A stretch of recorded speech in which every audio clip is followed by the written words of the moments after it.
Mariana Lescafete, dirigente de CEMAP-SEA.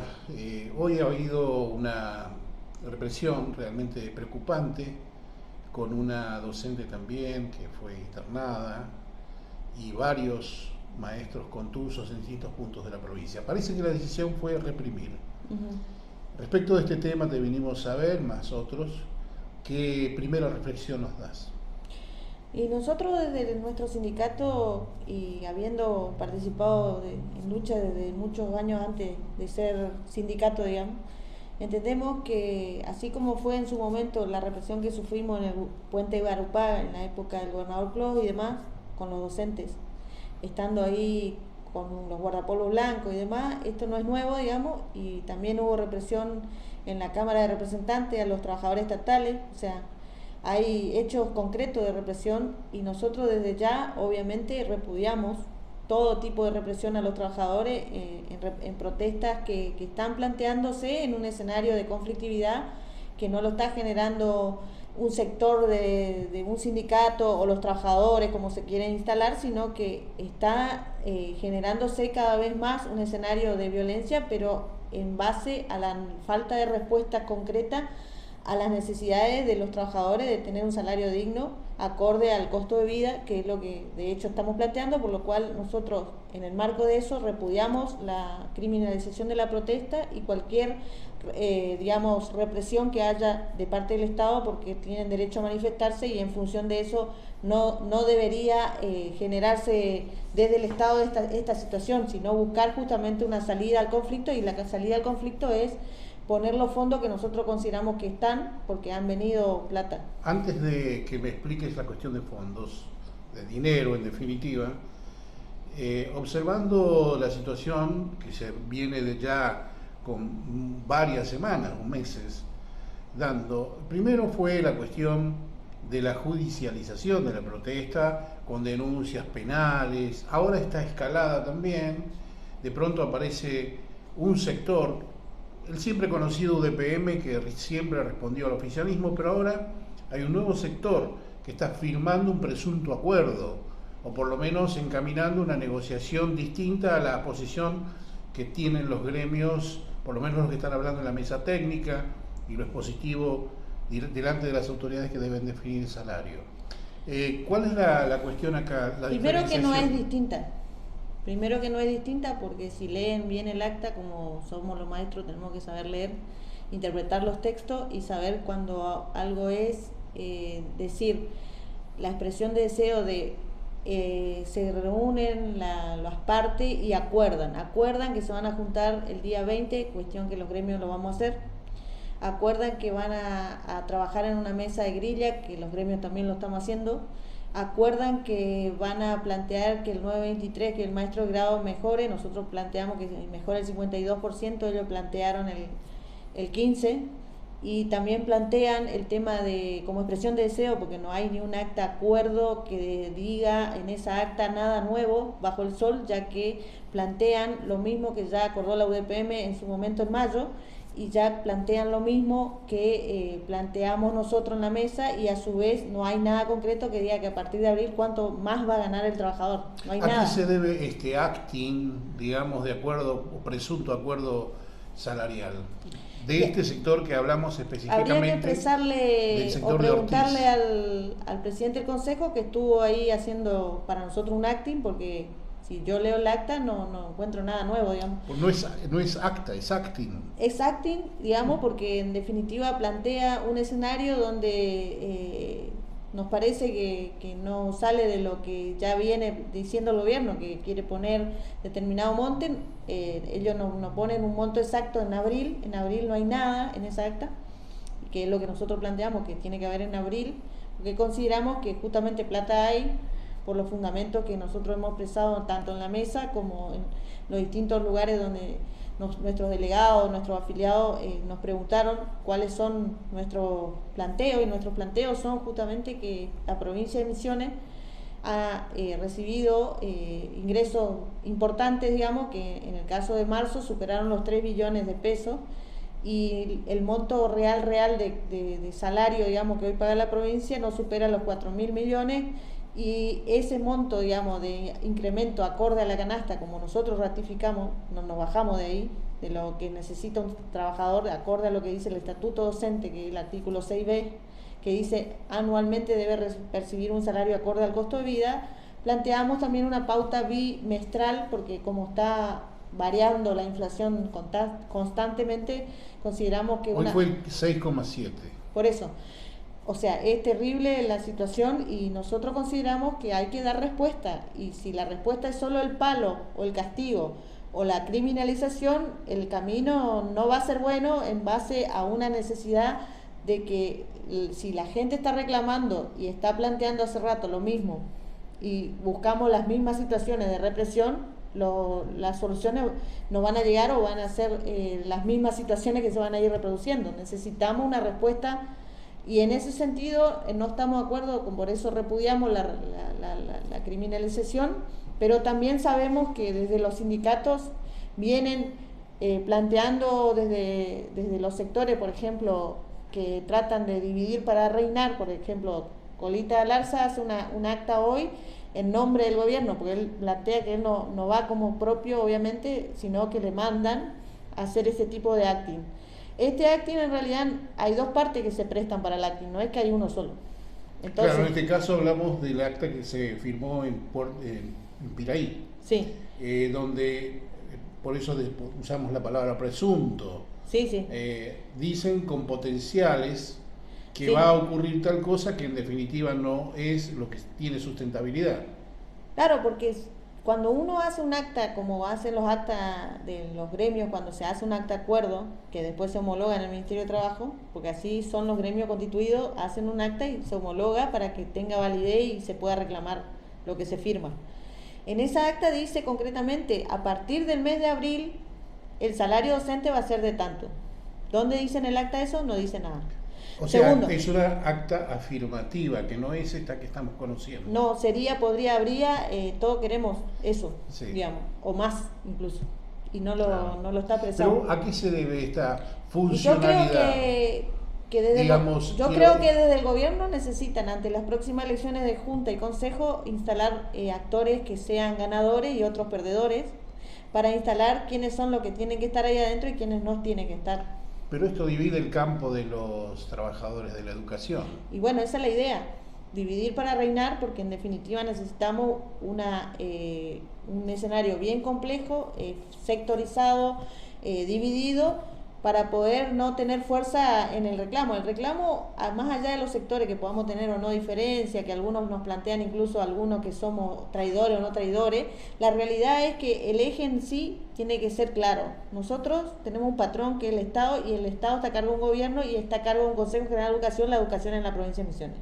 Ese Consejo de Educación, junto con el Ministerio que cogobierna, deben dar respuesta en función de los intereses del sistema educativo, que es garantizar que haya clases acorde a la grilla digamos, de calendario, y también para poder garantizar eso, los docentes están pidiendo tener las mismas posibilidades que cualquier padre, poder tener el ingreso necesario para mandar a su hijo a la escuela, para poder vivir dignamente, para garantizar incluso sus traslados. Los profesores que tienen muchas horas y deben transitar por otros lugares, se está pidiendo la movilidad por fuera del mínimo salarial, se está pidiendo un básico acorde a que sustente una canasta, se está pidiendo una situación de no 400 pesos solamente, sino mucho más. Y nos engaña pichanga con acting y demás, que nosotros no necesitamos respuesta, y los gremios lo exigimos. De hecho, ayer en la mesa llamada de diálogo, planteando que hasta acá no hay posibilidad de firmar un irrisorio aumento, sino que... ¿Cómo se recibieron eso? Me llama la atención porque, digamos, leído por alguien que leyó esto, parece una burla ofrecer 450 pesos en dos partes. En realidad, la burla en sí no solo es el monto, digamos, sino las formas en que se trabaja y se trata a los sindicatos, a los representantes o sea, hacemos como que siempre, total, son todos empleados nuestros que vamos a hacer lo que necesitan que hagamos y nada más. Y nosotros consideramos que somos empleados del Estado, sí, somos trabajadores, sí, Y para ello tenemos un convenio que no es un convenio colectivo, pero sí es un estatuto docente. Y encima dice el mismo convenio o estatuto docente que establece que tiene que haber un salario actualizado al costo de vida y no están cumpliendo con esa ley. Pero además no solo que no cumplen y porque falta plata, como están diciendo que no hay plata para pagar. Hay demostración concreta, en números concretos, de que la provincia ha recibido, por eso vuelvo a reiterar, en marzo más de 3 millones, y ellos dicen, bueno, pero eso se recibió de los que tenían que depositar en 3 meses. Pero en diciembre, por ejemplo, y eso es así, recibieron 64 millones por día en diciembre por 20 días. O sea, y la inversión no está ni en la escuela ni en el salario. ¿Dónde está? Y nosotros creemos que se avanza hacia un escenario de precarización o de monotributo, porque necesitan un escenario para instalar el tema de la robótica, la informática, todo muy lindo. Nosotros estamos a favor de la innovación, pero la innovación sin la precarización laboral y sin la destrucción de la escuela pública, porque la escuela pública se sustenta también con los maestros, no sin los maestros. No es una cáscara que se sostiene solo y si los maestros no quieren que estemos, no estemos. Tenemos que estar porque somos parte de esa educación. Sí, hay un detalle también, más allá de esta cuestión, que es bastante preocupante, la precarización laboral. Esto están haciendo, digamos, a propósito para ganar tiempo, porque el mismo Herrera Guada había dicho que hasta junio no había novedades en materia de fondos de la Nación, por ejemplo. Los fondos de la Nación, el que quiera ver, que están vea, garantizados. no solo están garantizados, sino está planteado el escenario de cuánto se recibe en las redes y en las páginas web oficiales del Ministerio de Economía. O sea, eso no es un invento. Y aparte, los fondos que nosotros estamos diciendo, o los montos que estamos planteando, son los mismos que planteó el contador Zafrán y las autoridades en el marco de las mesas. La cantidad de agentes que somos 33.000 aproximadamente, y la cantidad de dinero. Nosotros necesitamos del dinero que ingresa, necesitamos el 11% para plantear nuestro requerimiento de aumento, con lo cual no se va a financiar la provincia por eso. ¿Y por qué Zafrán, que fue ministro de Educación, que conoce un poco cómo son las cosas, juega en este terreno tan escabroso sin dar una solución y sobre todo autorizando una burla en esa suerte de aumento de 450 pesos? En realidad Zafrán es un ministro de Economía. El ministro de Economía pero antes fue presidente del Consejo. Bueno, pueden ser, varios fueron presidentes del Consejo, pero lo que estamos diciendo acá no es una persona en sí o dos personas. O sea, nosotros lo hacemos responsable al gobierno, sobre todo el educativo, que tiene que garantizar que las escuelas estén abiertas, y las escuelas estén abiertas porque los gremios, en particular los sindicatos que tenemos representación nacional, hemos apostado siempre a la construcción de un diálogo serio, pero cuando ya el diálogo se corta porque realmente no hay ni una respuesta del otro lado y solo se busca provocar que salte, digamos, el escenario del conflicto, sí. Entonces yo entiendo que cuando alguien provoca un conflicto, lo que está buscando es precarizar, porque yo no busco el conflicto porque sí. Busco porque necesito que se desmadre un conflicto para poder hacer lo que quieren. Hacer lo que quieren. Ahora, en este terreno tan vidrioso, digamos, aparece el tema, propuesta nacional, de una hora más de clase. Me imagino que con esta situación es inviable, no sé. No, en realidad yo creo que la hora de clase es una provocación instalada para empezar a debatir cuestiones que en realidad tienen que ver con que estamos tan bien que vamos a poner una hora más de clase. Y poner la pelota en otra cancha, digamos, sin discutir lo de fondo. Lo de fondo es la escuela pública en la Argentina se cae a pedazos en términos reales, no solo en lo salarial, sino en lo pedagógico, en la cuestión del facilismo que se instaló en todos estos años. O sea, hay un déficit monumental en formación docente gratuita y en servicio para los trabajadores, sobre todo en el nivel inicial, primario, que es la base, y de contenido, y están, digamos, se apunta más a la cuestión de aprobar por pasar y estadísticamente decir que está todo bien cuando está probado en experiencia concreta de medición real de que Misiones es una de las provincias peores en cuanto a lo pedagógico. Ya salió, digamos, décimo, o sea, en el ranking está de abajo para arriba, cuarta. ¿En el índice Gini? 4 de las provincias que están peores en cuanto a conocimiento, y porque tomaron pruebas de eso.